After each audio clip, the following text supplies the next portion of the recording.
Salam, selamat pagi. Bertemu kembali di Mimbar Keman Online GSJ Abnel Surabaya dan GSJA Anugerah Kemendung. Tanggal 30 Januari 2025, hari Kamis ini saya terberkati di dalam Kisah Rasul 10 ayat yang ke-34 sampai ke-38. Mari saya bacakan.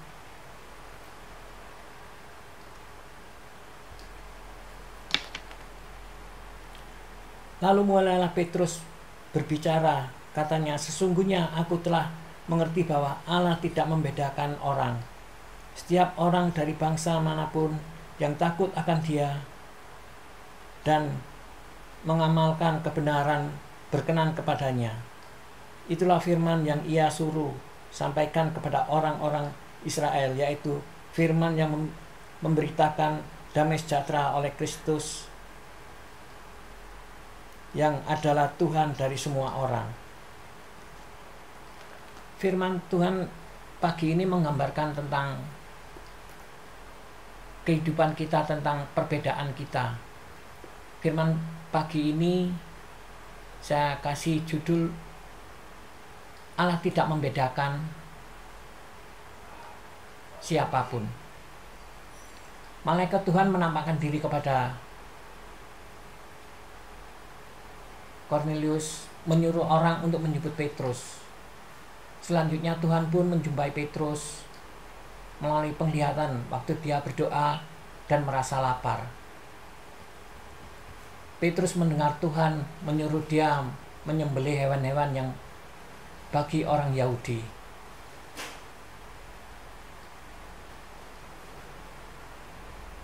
Hal ini terjadi sampai 3 kali.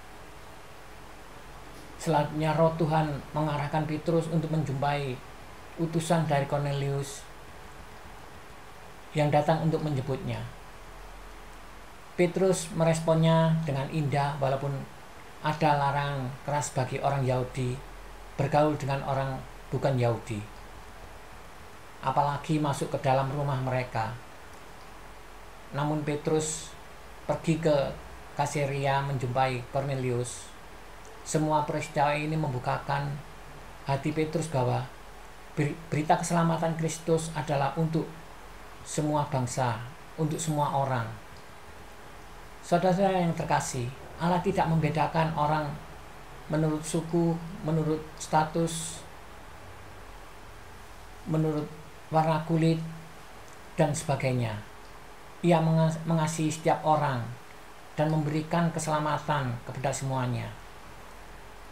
Ia memanggil setiap orang untuk hidup berbahagia bersamanya di dalam kerajaan surga. Untuk itulah Allah mengutus Yesus untuk datang ke dunia untuk menyelamatkan manusia dari kuasa dosa dan membawa kita semua ke surga.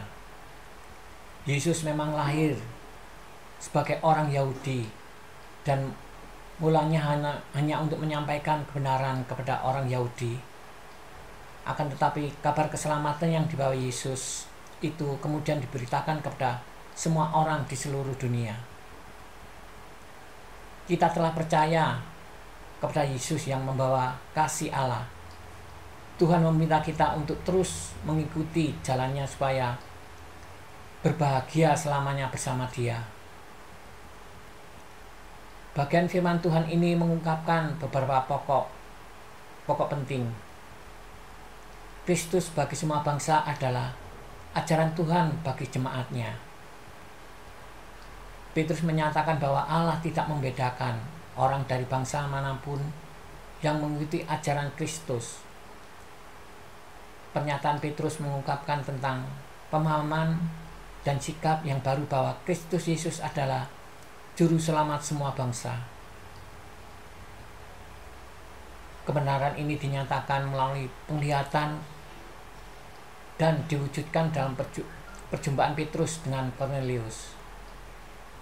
Tentu hal ini tidak hanya untuk mengungkapkan wawasan Petrus yang diperbaharui, tetapi merupakan ajaran Tuhan bagi kita bahwa Kristus adalah untuk semua bangsa.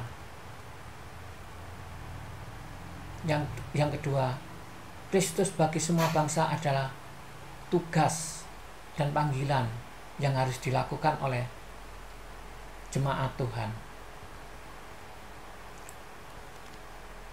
Bagi Petrus, ketika ia sampaikan ke rumah Kornelius dan memberitakan tentang Kristus, sesungguhnya adalah mentaati apa yang menjadi tugas dan panggilannya.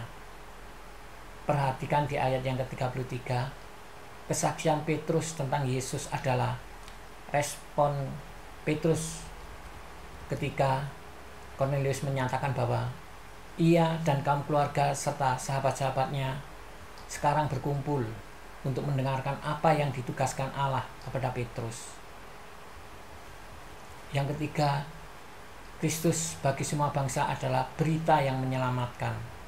Pemberitaan Petrus di hadapan Kornelius dan keluarga serta sahabat-sahabatnya bahwa barang siapa percaya kepada Kristus dari bangsa manapun pasti akan mendapatkan pengampunan dosa.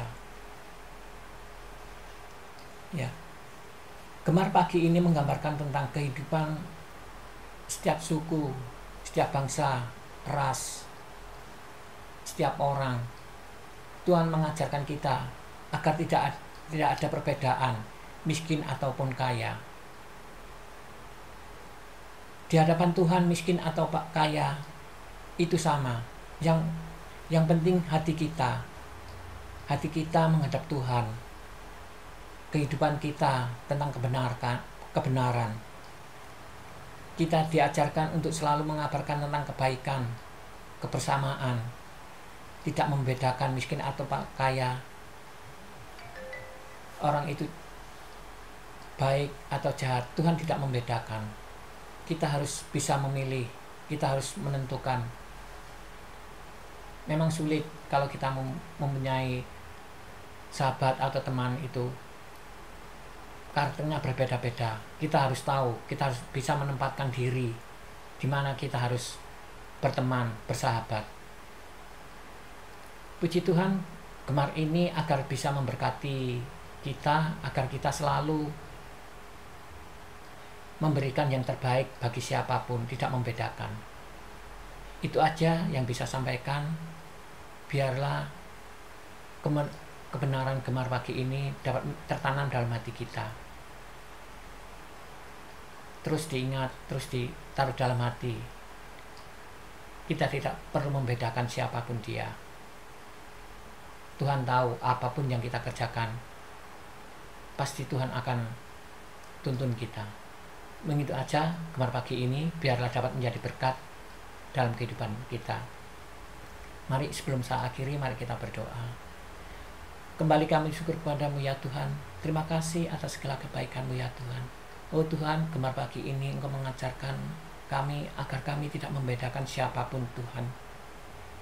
Berikan hikmat-Mu atas kami ya Tuhan, agar kami selalu bersatu, agar kami tidak membedakan siapapun Tuhan, agar kami selalu takut akan Engkau ya Yesus. Terima kasih Tuhan, terima kasih Tuhan. Sementara kami akan melakukan aktivitas pagi ini hingga malam ya Tuhan, sertai kami, sertai keluarga kami, teman-teman kami, siapapun Tuhan, apapun yang kami kerjakan ya Tuhan, lingkupi dengan kuasa darah-Mu ya Tuhan. Kami terlalu percaya Engkau Allah Maha Tinggi, Engkau Allah yang hidup Tuhan. Engkau pasti akan menggenapi setiap kami ya Tuhan. Terima kasih Yesus, terima kasih. Inilah doa kami alaskan hanya dalam nama Tuhan Yesus Kristus. Haleluya. Amin. Terus bergemar, Tuhan Yesus memberkati.